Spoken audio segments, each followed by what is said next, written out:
Welcome to Table for One. I'm the narrator, and in this video, I'm doing a rules refresher for the Aftermath expansion to Nemesis. In this video, I'm going to teach you how to play the newly introduced Research Mode. Let's get rolling.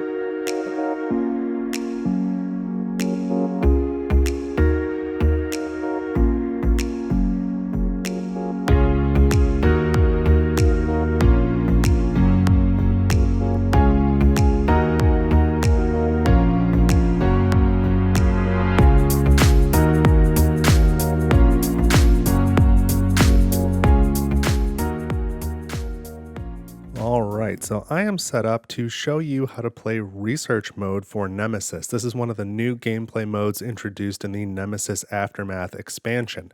And so I've got some of the board partly set up. Most of the difference in playing Research Mode is in fact in the setup. Once you're set up, you mostly play the normal game of Nemesis. I'll explain what the differences are when we get to that point. But for now, I'll just walk you through the setup. And I've done some of it already. So if you've got a specific question, one, you can just leave a comment, or two, don't forget there's chapter markers on this video. So you can just jump to the point that you're looking for, and hopefully that helps you. And then don't forget, before I get going, simultaneous to this video being released, I'm also releasing a solo playthrough. It's a two-handed solo playthrough of Nemesis using Research Mode. So if you'd like to see this in action, you can watch that video as well. That is out right now, and it is on my Nemesis playlist. But let's get into it. So let me first walk you through very quickly what I've already set up. So I've got the Nemesis board here on the table. You can play on either the standard side, which I've done here, or the opposite side of the board, the alternate side. You could use that as well if you'd like to. That's a little bit more challenging. It's not specifically more challenging for Research Mode, just in general. It's the more challenging side of the board. And then as normal, I've shuffled up the engine tokens. So engine 1, 2, and 3. I shuffled them all up so I don't know what's on top here, if it's the damage or working engines. I've laid out all the number 1 rooms around, in the number 1 room spots where they go. So those have all been shuffled and placed on the board. In the Hibernatorium, I've got the blue character corpse token here. I have shuffled up all the coordinate cards, and I've placed one randomly face down in the coordinate spot, and looks like I missed. Coordinates should be set to destination B at the start of the game. The time track here is on 15. We'll be using the regular time track. Our intruder board up here is set up with 5 eggs and 3 randomly drawn intruder weakness cards as normal. And then we have our shuttle sideboard here next to the main board, and there's nothing on the shuttle board yet. So out of all these setup steps that I've done so far, adding the shuttle board is the only thing that is different than a typical game of Nemesis. So now I'll walk you through the additional steps to set up a game of Research Mode that might be a little bit different than setting up a normal game of Nemesis. So the next thing you want to do is grab all of the number 2 room tiles. So these are all of the ones that come with the Nemesis base game. And then there are 4 new ones that come with Aftermath: the alarm room, the server room, the crafting room, and the turret room. Unfortunately, I've got a little bit of a gash here in my server room. That's just it's not a misprint or anything. It's just a little bit damaged. But anyway, these are the 4 new rooms from Aftermath. You can add in these rooms as you like, and I suppose you could do that already with the number 2 rooms from Nemesis. On the normal board on the Nemesis ship here, there's 5 number 2 rooms and 1, 2, 3, 4, 5, 6, 7, 8, 9 number 2 tiles. So 4 of them typically get discarded at random. You don't know what they are. Nothing stopping you from including just the ones you want to, right? But in any case, I am going to shuffle in all 4 of the number 2 rooms from Aftermath. So I'm going to mix these all up, and we're going to place number 2 rooms on the Nemesis, as well as 3 spaces on the shuttle board. You can see the shuttle, whoopsie, that tends to happen. You can see the shuttle has 3 number 2 rooms and then a main room. So we are going to place those 3 number 2 rooms in addition to these rooms here on the Nemesis. So it doesn't matter what order, because they're random anyway, right? I tend to place these like I'm tightening the lug nuts on a wheel. I don't know why I do that. Doesn't matter, but that's what I do. So we'll place 5 rooms there, and then 3 on the shuttle board. So I'll just mix them again a little. I don't know why they're mixed. So 1 there, and 1 here. The other ones should have 5 left over. These get discarded without looking at them. They just won't be in the game. Then you reveal the 5 number 2 rooms on the shuttle. So it looks like we have a turret room. We have the room covered in slime. That was fortuitous. And monitoring room. So this was fortuitous because it's a good example. If you ever have the room covered in slime on the shuttle, you immediately discard it, and then you take the other number 2 rooms that are left, shuffle them up, and randomly select from one of those. So we have the canteen. Okay. So the room covered in slime we know is not in the game. The next thing you're going to do is you're going to take all the exploration tokens from the base game of Nemesis and flip them face up. There are some things that we're going to remove. So let's get them all on display here. All right, we are going to remove all of the danger tokens. It looks like there's 2 of those, and the doors. 1, 2, 3, 4 of those, it looks like. So you will still have slime, malfunctions, silence, and fire. So we're going to remove, as I said, danger and doors, and we're going to add in now the 3 exploration tokens that come with Aftermath for turrets. So there are 3 turrets. So it's possible that you never draw the turret room. We happen to know that it's on the shuttle, so that's interesting. There's going to be turrets on board the Nemesis somewhere, perhaps, and we can control it from the shuttle. But we're going to take these tokens and we're going to mix them up, and we're going to put them on all the face down number 1 and number 2 rooms on the Nemesis itself. Again, this is the Nemesis, this is the shuttle, just to be clear. So we're not putting any exploration tokens over here. Now, before I do that, I want to talk about the next step as well. So the next step is we're going to take all of the exploration tokens from Aftermath. These are the one with the exclamation points on the back rather than these which have the question marks. So we're going to take all these and we are going to shuffle these up separately and place one face down on every room on the Nemesis, not just the tiles, but also the 3 engine rooms, the hibernatorium, and the cockpit. So when a character enters one of those 5 rooms, they'll reveal one of these tokens, but when they reveal any tiled room here on the Nemesis, they'll get one of these tokens and one of these tokens and resolve them both. And that can lead to some interesting interactions, some of which don't have an official resolution that I've been able to find. So I want to call it specifically, you could reveal this standard game silence token and this Aftermath danger token at the same time.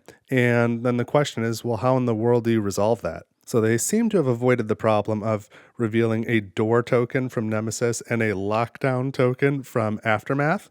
So you won't run into that conflict. But with these two, since there's no resolution, I think that the right thing to do is just always give the Aftermath token precedence. So this is really the only combination that I see a conflict for, but broadly speaking, if I run into this or any other issue that I don't really know how to resolve it, I'll give precedence to the Aftermath token specifically. Now, again, we're going to turn these down, randomly shuffle them up, and then put them down on the board. And just because of the number of tokens that are here and the number of room tiles on the Nemesis, and also because of the number of tokens here and the number of total rooms on the Nemesis, we will have leftover tokens. So I believe there will be one of these regular exploration tokens that are not used, and I think 2 of these Aftermath exploration tokens that are not used. And just take any unused ones, put them back in the box without looking at them so you don't reveal it. But in the case of these basic exploration tokens, it does guarantee you will have at least one of each type,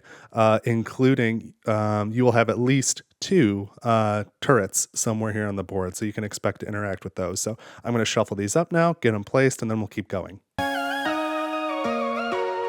All right, so that part's done. I always hate that step in games where you have to take a bunch of tokens and shuffle them up and place them like that and then return them to the box without looking at them. I just find it's a real hassle. And I don't know if you could tell in the fast forward, but on the Aftermath ones, I dropped one early on, and so I kind of had to shuffle again, so I didn't know just what token had been revealed. So that's why I like to use a draw bag system. Just throw all these in a bag and grab one when you need it. But Anyway, that's my tangent there. The next step is you need to add escape pods. And in this case, we're going to add them randomly. So in a 1 or 2 player game, you will have 1 escape pod. In a 3 or 4 player game, you will have 2 escape pods. And in a 5 player game, you will have 3 escape pods. So you take these 4 escape pod tokens, and it's kind of tough because they're all numbered on both sides. So it's tough to just shuffle them, but shuffle them, I guess, in your hand or something like this so that you can't see the numbers.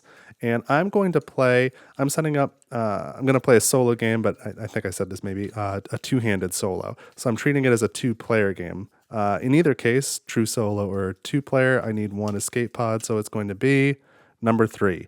Okay, so number 3, odd numbers, go up here to section A, and that starts locked as usual. Now the next step is to set up the Intruder Bag, and it is a little bit different than the base game Nemesis. So you're going to need your 1 Blake token, 4 larva tokens, 2 creepers, 3 adult tokens, 1 breeder, the queen, and then 1 additional adult for each player in the game. And again, I'm playing a 2-handed game, so that is 2 players, so 2 more adults in this case. So that is how you build the bag. And I don't especially like the the bag that comes with the base game.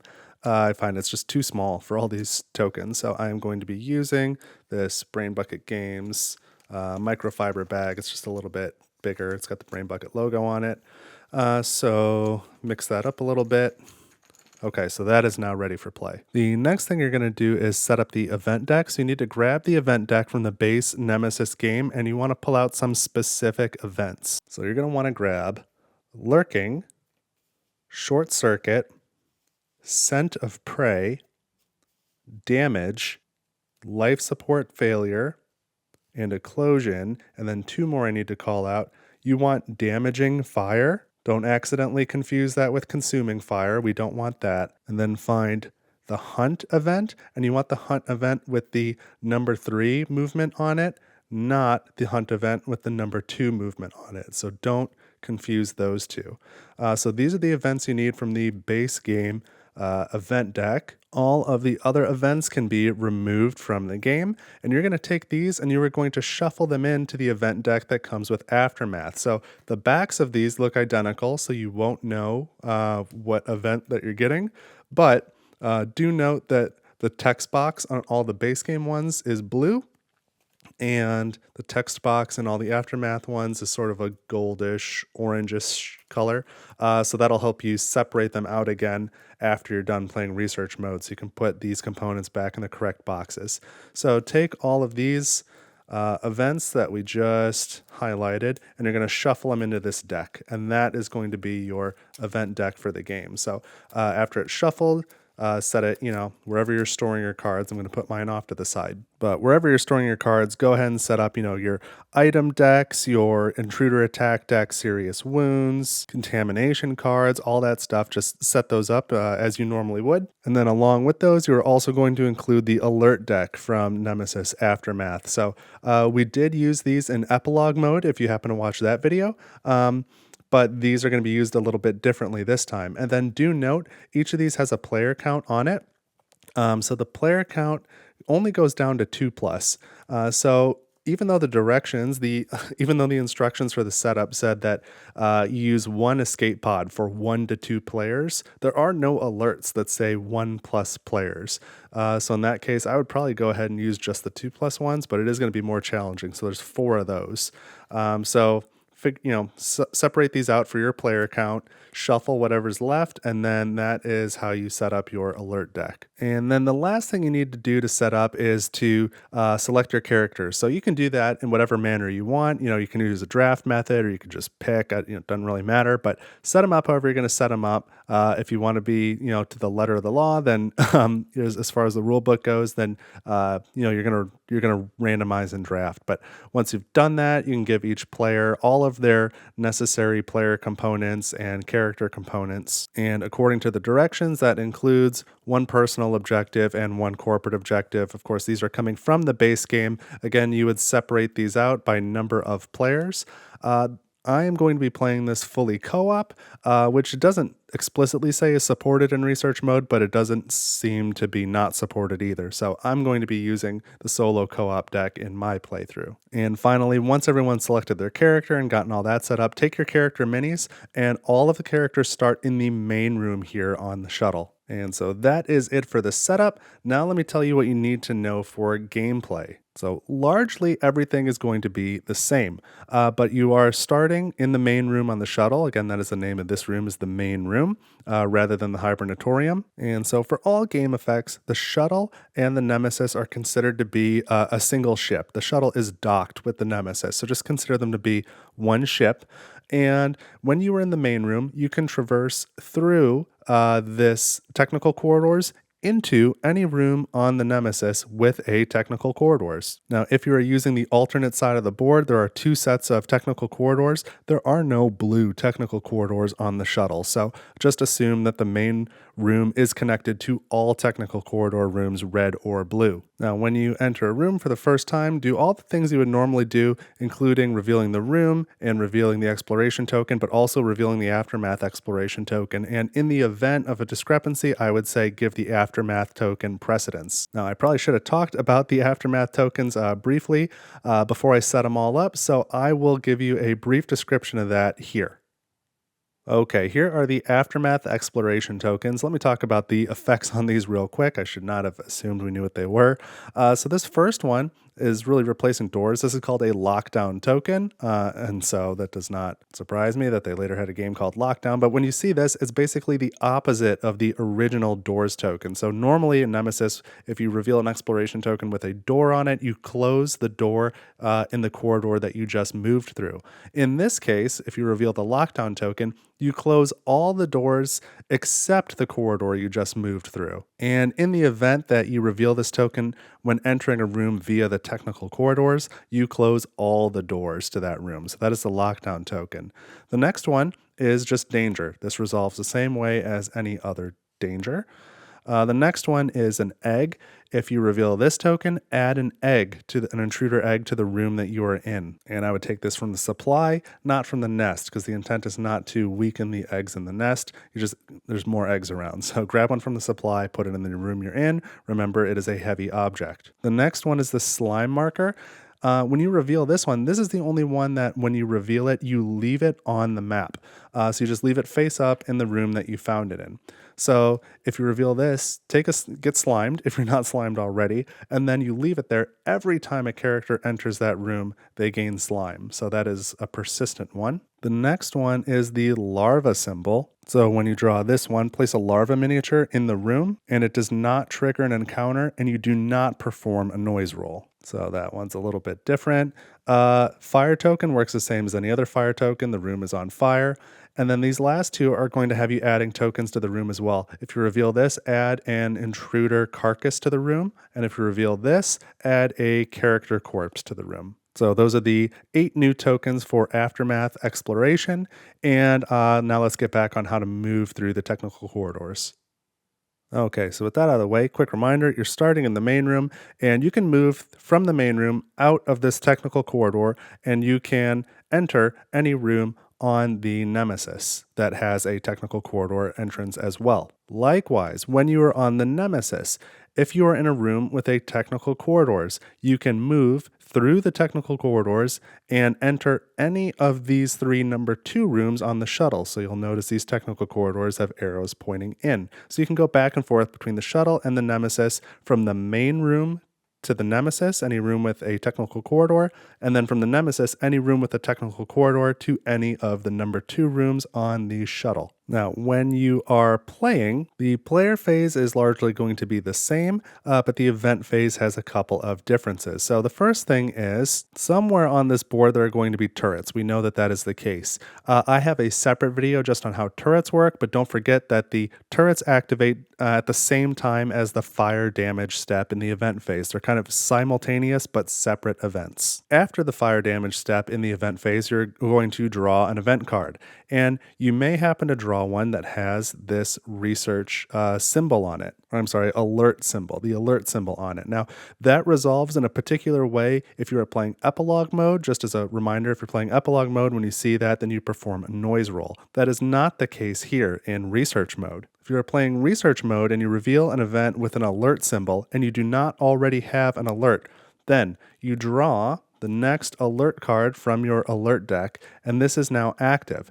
You also place a tracker on the number 5 space on the shuttle board. So this alert is ongoing, and now every time you advance this time track marker, you will also advance the one on the shuttle. If the time track marker on the shuttle advances all the way to the red space, and this alert is not fully resolved, if you have not completed all the steps on the alert, the game immediately ends in failure, all characters die. Or let me be more specific, all characters on board die, and that is on board any of the ships. And that would also include in the hibernatorium. The only way that this could get all the way down and you would live is if you've already escaped in an escape pod. Now, how do we complete these alerts? Well, some of them, like this one, will have exactly one thing that you need to do. So this one says goo examination.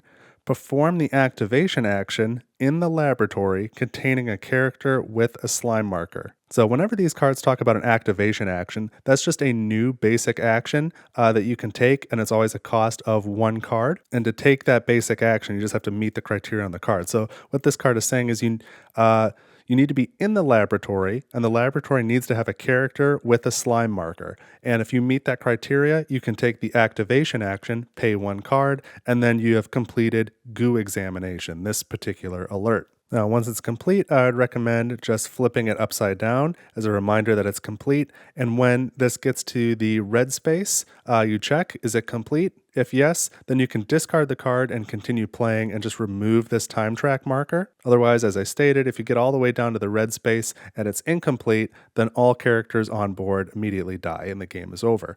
Now, other alert cards, and this is most of them, will have multiple steps.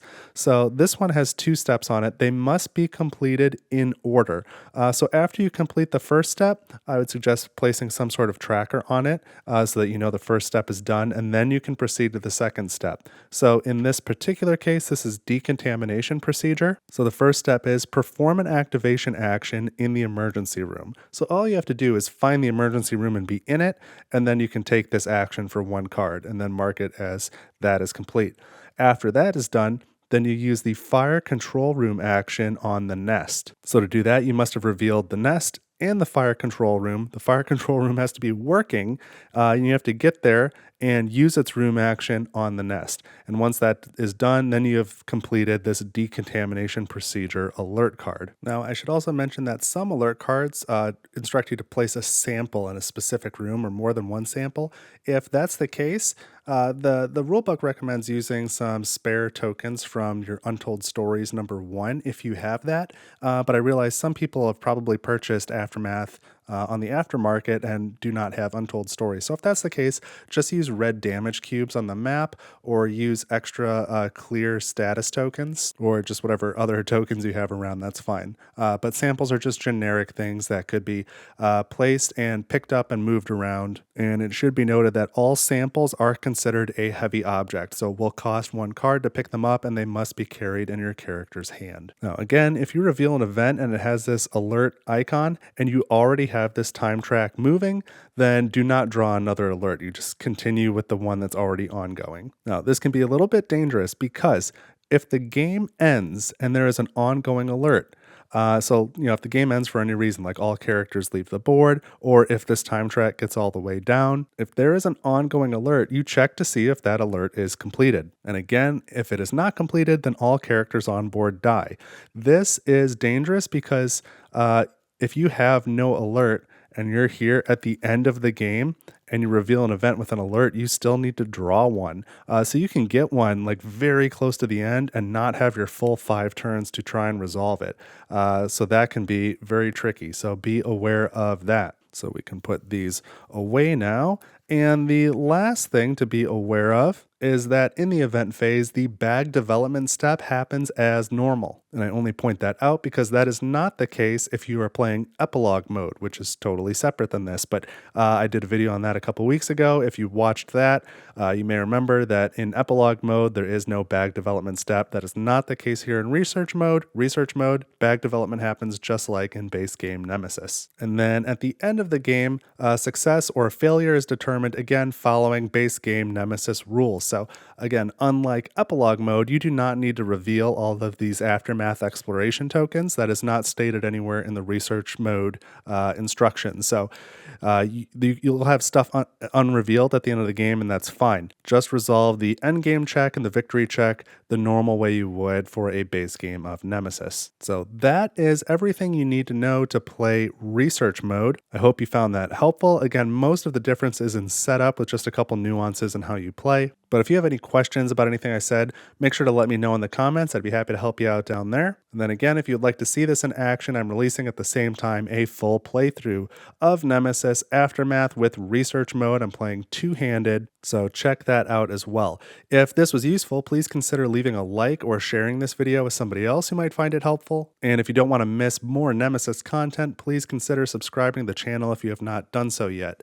Additionally, you can always head over to my Ko-fi page. That's ko-fi. There's a link in the description, and you can make a contribution to the channel. It's similar to Patreon, and you can set up contributions for as little as $1. You can do that one time, or you can do that on a recurring basis. Whatever you would like to do is very much appreciated, and I'll be sure to give you a shout out in my channel update videos, which happen every January and July. But that is it for this video, so thank you so much for watching. I hope it helped. Go check out the solo playthrough. I think that's going to be fun, and I'll see you over there.